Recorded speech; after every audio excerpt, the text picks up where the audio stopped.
ഞാൻ ഒരിക്കൽ 17 വയസ്സ് പ്രായമുള്ളപ്പോൾ പ്രസംഗിക്കുക, കുമളിക്കടുത്തൊരു സഭയിൽ പ്രസംഗിക്കുക. എനിക്ക് പാസ്റ്റർ സമയം തന്നത് 10 മിനിറ്റാണ്.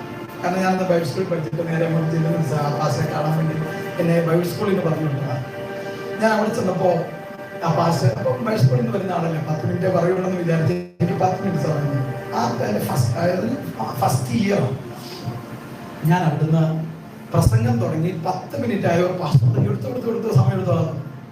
അവസാനം അത് 1 മണിക്കൂർ 10 മിനിറ്റ് വരെ എക്സ്ട്രാ 1 മണിക്കൂർ. എല്ലാവരും ദൈവവചനം കേട്ടു, ആരാധിച്ചു ഭയങ്കരമായിട്ട്. ഇതെല്ലാം കഴിഞ്ഞിട്ട് ഇറങ്ങിപ്പോകുമ്പോൾ ഭയങ്കരമായിട്ട് ശ്രദ്ധിച്ച് കേൾക്കണം. 17 വയസ്സിൽ ഈ അപ്പച്ചന്മാരും അമ്മച്ചമാരും ഒക്കെ വന്നേച്ച് കൈ തരിക, സ്വന്തം തരിക, 5 രൂപ 2 രൂപ 1 രൂപ എന്ന് പറഞ്ഞാൽ അതുപോലെ അവർക്ക് ഭയങ്കരമായിട്ട് ഇഷ്ടമായി. പ്രസംഗത്തോട് എന്നോടൊക്കെ